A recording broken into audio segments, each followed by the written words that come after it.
Mari kita berjuang, bergotong royong untuk menjadikan Indonesia menjadi Indonesia bangsa pemenang. Karena kita sekarang sedang dijajah sebenarnya. Kita sekarang sedang ada pihak-pihak yang punya kepentingan. Kalau kita tidak bisa menjaga itu semua, nggak bisa mengantisipasi, Indonesia akan menjadi negara yang kalah. Tinggal nama.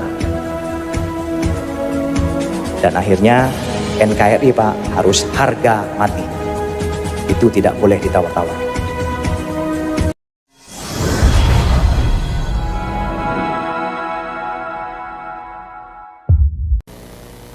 Nah, ini kondisi Indonesia dari perspektif ancaman. Nah, ini Pak, negara-negara tetangga kita itu jangan dianggap remeh. Mereka punya backing semua Pak.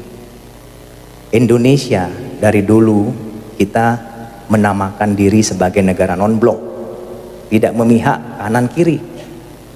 Jadi kita kalau diserang oleh negara lain, kalau kita gak kuat, tinggal nama. Tapi negara tetangga kita seperti Selandia Baru, Australia, Singapura, Malaysia, Inggris, ini membentuk yang namanya FPDA, Five Power Defense Agreement. Jadi organisasi ini adalah organisasi persemakmuran Inggris Raya.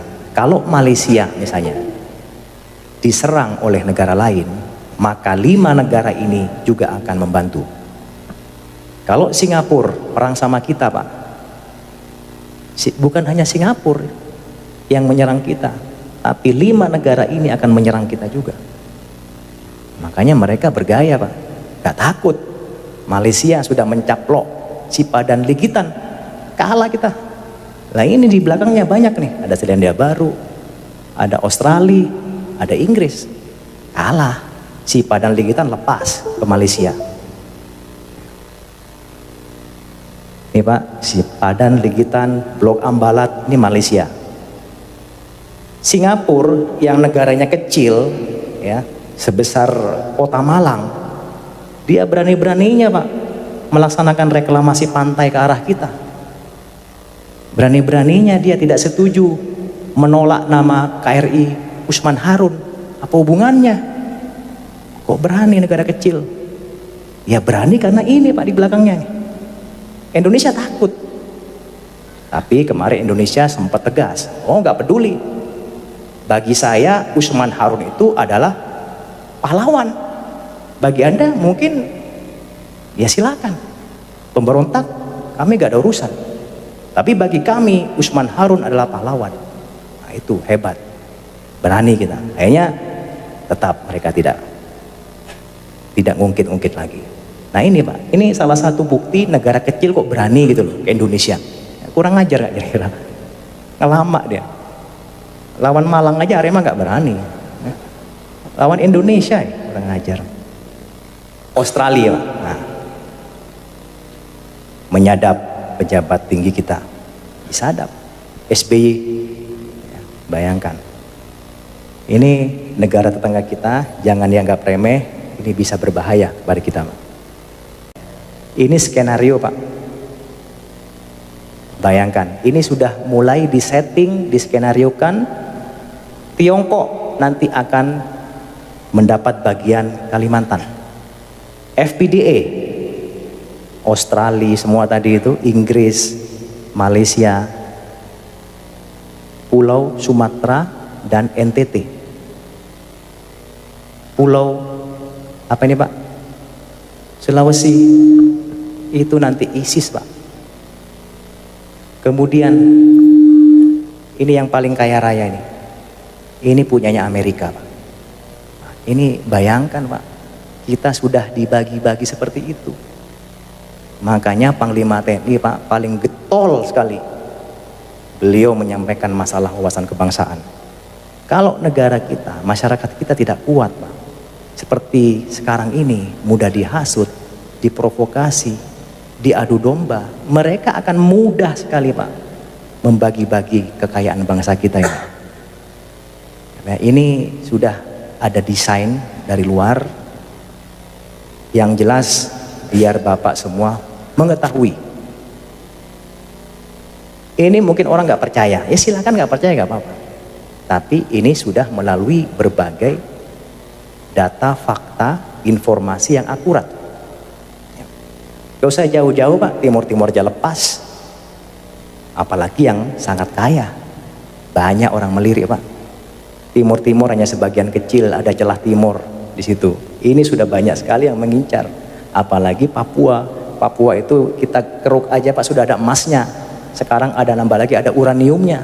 Siapa yang nggak tergiur? Emasnya gak habis-habis Pak, Freeport itu. Semua emas yang mensuplai Amerika, yang mensuplai Eropa, itu kebanyakan dari Freeport. Ini Amerika nih, oke janjian dia, oke Tiongkok ini kita bagi-bagi, biar kita gak tukaran, saya Papua lah. Anda ya udahlah Kalimantan aja, lumayan tuh banyak ininya, banyak ladangnya, banyak kebunnya. Kemudian FPDA, ya wis, Jawa nih belum nih. Nah, Jawa karena masih kuat orangnya. Jawa masih belum berani dia, tapi sudah ada Pak. Mungkin Jawa nanti jadi negara sendiri mungkin. Mereka diambil oleh Amerika. Karena kan Jawa ya mungkin negara Jawa nanti. Tapi kita Pak, kita harus berdoa semua agar supaya ini tidak terjadi Pak. Bagaimana caranya Pak? Kalau gak kita antisipasi, kita tinggal nunggu bom waktu aja Pak. Ya, di end habis sudah tinggal nama seperti Sriwijaya dan Majapahit. Saya tanya Pak di sini, apakah Bapak menjamin 10-20 tahun ke depan Indonesia masih utuh? Menjamin nggak? Nggak ada yang menjamin Pak. Apakah NKRI masih utuh? Nggak ada yang menjamin.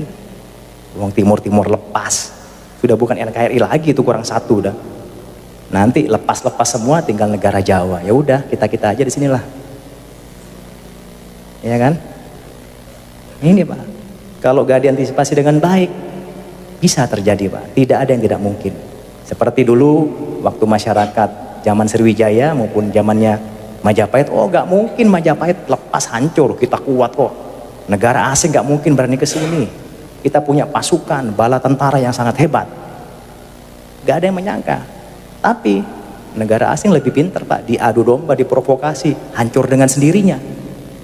Sama, kita sekarang dalam proses seperti itu Pak. Kita diadu domba, kita dihasut, kita diprovokasi, di media sosial dibikin informasi yang ngarang-ngarang. Akhirnya kita terhasut, kita marah, berantem, mereka senang Pak. TNI Polri berantem, wah senang mereka. Wah, TNI-nya udah mulai sama polisi sudah berantem nih, wah senang. Wah, umat Islamnya ini sudah mulai berantem nih. Wah, bagus, senang. Oleh karena itu, Bung Karno pernah mengatakan, Pak, perjuanganku lebih mudah karena mengusir penjajah. Tapi perjuanganmu akan lebih sulit karena melawan bangsamu sendiri. Berbicara masalah PKI, Pak ya. Saya sudah menyampaikan tadi, itu semua ada invisible hands. Ada desain dari luar. Cuman yang saya sampaikan tadi adalah dampaknya Pak. Artinya Indonesia ini ke depan itu akan dibagi-bagi Pak oleh negara yang punya kepentingan. PKI itu salah satu dari proxy war mereka. Ya Pak ya. Tadi saya bilang tadi di sana ada Tiongkok kan, Cina. Mengambil apa tadi Pak?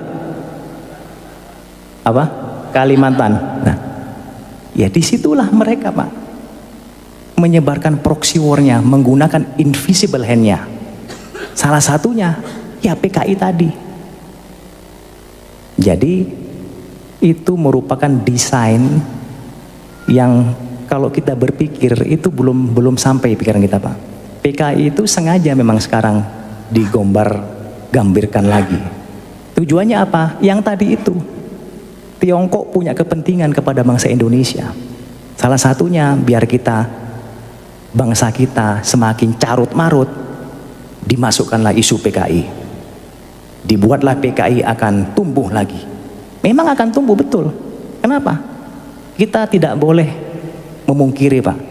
Orang-orang yang berjiwa komunis itu sudah masuk ke kalangan kita, masuk di pemerintahan, di DPRD, ya, bahkan di ulama, mungkin juga di TNI Polri sudah ada, Pak. Cuman kita gak usah lah, ini kan saudara kita semua. Yang saya bahas tadi itu adalah orang-orang pihak luar yang punya kepentingan. Mereka menggunakan bangsa kita sendiri, Pak. Kasihan, kita menjadi korban. Jadi kita komunis ini menggunakan orang-orang Indonesia sendiri untuk masuk ke berbagai kalangan. Tujuannya apa?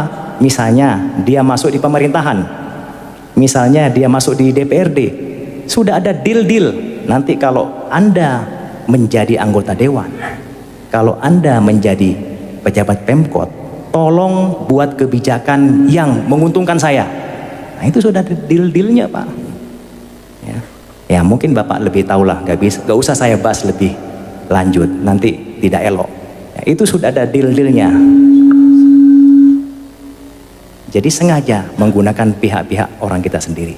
Memang itu sudah ada, Pak, tapi semua itu desain yang lebih besar yang saya lihat tadi, itu ada dari negara-negara yang punya kepentingan. Saya kira itu, Pak, ya.